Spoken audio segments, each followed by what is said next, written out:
Okay, everybody, I'm so excited today because I am with Danny Ramirez, who plays Andre in Winner, which is already in theaters and on demand now. Danny, how you doing today, man?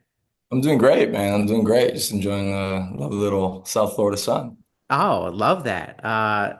Yeah, and it's interesting. You bring up South Florida Sun. I know you're a big Miami fan in football, and I also know you're a Bears fan. So I'm wondering, when we see your character first appear on the scene, he's wearing a Ravens jersey. Was that Yeah. really hard to do? Well, the story about that jersey was we were filming in Canada, and I had this idea of like, all right, if we're in that region, I do think that there's a tether to characters in obviously what they wear, but specifically you could kind of lean in and be on the nose when it comes down to a jersey at a sports bar. And I'm like, if there's a Ray Lewis jersey somewhere in Canada, we have to find it.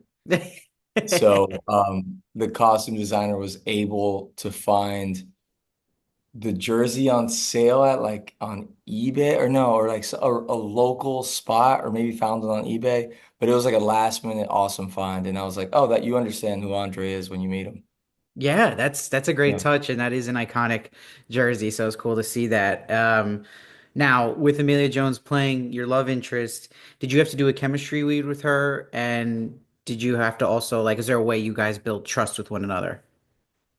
So no chemistry. We just like on set, I think a lot of it was through the leadership of Susanna, right? It was like she set a really safe place and like it made it really friendly for everyone to meet. And also Amelia's energy is just so embracing that you're like, oh, this is someone that you go to war for, like you're in the trenches with them. It's cold in Canada and you're there with people that allowed you to express yourself entirely artistically. And so is it lucky because there's no chemistry? For sure, because you never know. But Mm.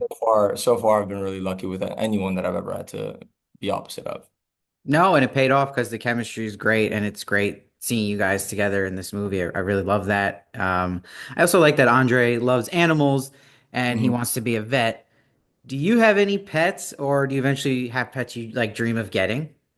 Yeah, I've had a couple dogs in my life, a couple cats. Yeah, it's and I haven't I'm gonna stop myself. I was gonna make a joke. You can go for No, no, it. no, no, no. It's too early in the sequence. Yeah, I love animals, and I think I was just talking about it yesterday. I had this beautiful husky when I graduated from NYU that my mom, she's a psychologist, and she was like, New York's a very lonely city. You should get a dog the moment you graduate. And I was like, are you sure? I'm like, you're giving me permission. And so I ended up with a husky in New York City. And that was my partner in crime. Oh, that's great. I love that. Yeah, Huskies are awesome. And that must have been crazy too in the summers when it got a little hot, right? You had to keep them cool kind of thing. Well, in New York specific, I mean, it was great because it was 8 months of like pretty decent weather. Yeah. Right next to a dog park, so it was kind of perfect.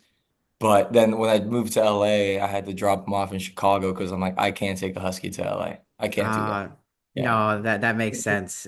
And the Um, same thing that Andre is asked to help save this dog from these conditions. I was like, I can't be that. oh, wow. Yeah. Interesting. Yeah, that goes deep. It's interesting too. There's a dance club scene with you and Amelia dancing. I'm wondering every time I watch a scene like this, like, are you guys dancing in silence on set? Like, is there actually music playing during that? Like, is it really weird? It's usually really weird, and it's one of the things I hate the most of anything, any part of suspending disbelief, because there's so many things, especially like in a film that's so grounded that like this table's here, and so you act accordingly to the space surrounding. But for whatever reason, luckily though, before I get for this production, we did both. We did Okay. one just in case, and then at a certain point, it was like we got it, and so we then crank the music and it makes a hell of a difference. Oh yeah, because I've seen cuts of like films where they don't have the music in yet and there's just extras dancing everywhere. It's like a horror film. I just don't know what can be said in those scenes that matters more than two people being on the same wavelength. Like I think so much of those scenes is about body language and like essentially proximity and bringing people closer. That's so much of what they say. Really, like, do we need to hear that, or do we need them on beat? You know? Yeah, no, that's a good point. I like that. Yeah, and it's also interesting too. You have scenes where you're in the same workout class together. Mm. Are you ever sneaking in extra reps on set? Is that like a you can get double thing done there?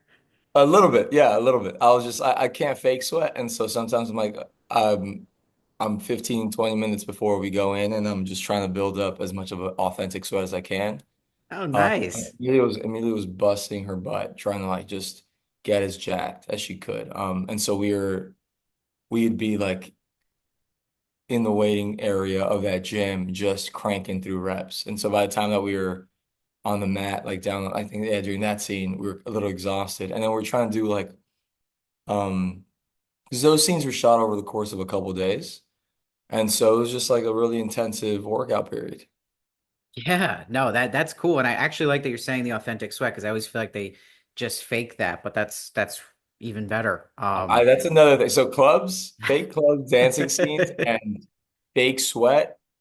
I can't. I can't. It's Yeah. like this thing called glycerin. And in my head, I'm like, what chemical is this? Like I've been sweating my whole life in sports. I promise you I could sweat right now. So yeah. No, good points. Now what's interesting is you have such like an exciting career and you're always booked and busy getting on really cool projects. So with you getting cast in Last of Us season 2 as Manny, are you currently prepping for that part, like playing Last of Us Part 2 like all the time on the video game?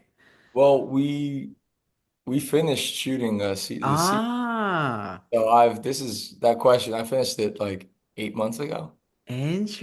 Yeah. interesting. It was oh man, it's I'm very excited just based on obviously every creative in there is next level. And so working with some of my dream directors and you'll see it's gonna be crazy.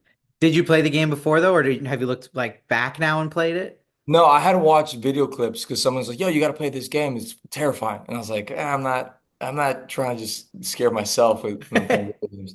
And so I checked out clips and like the jump scares and everything about the texture of the first one. I was like, "This is nuts." And then by the time um that the opportunity presents itself, I was like, "All right, let me get back on the sticks." And so I finished the first game.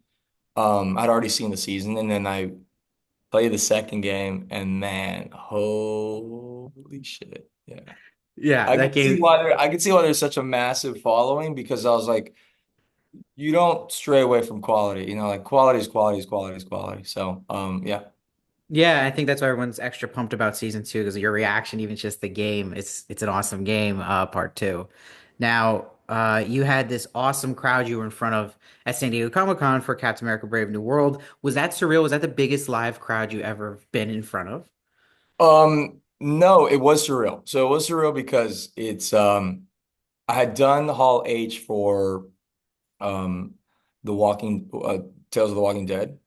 And so this anthology that I did like 2 years ago. It was a great time. It was packed. It was an equally rabid fan base in like the best way that you're just trying to throw a little bit of scraps, chum the waters, and like the thing is that some of these fans know way more than you do, and it's exciting because you're there. Like it's to me, and I'll speak on Comic-Con as a whole.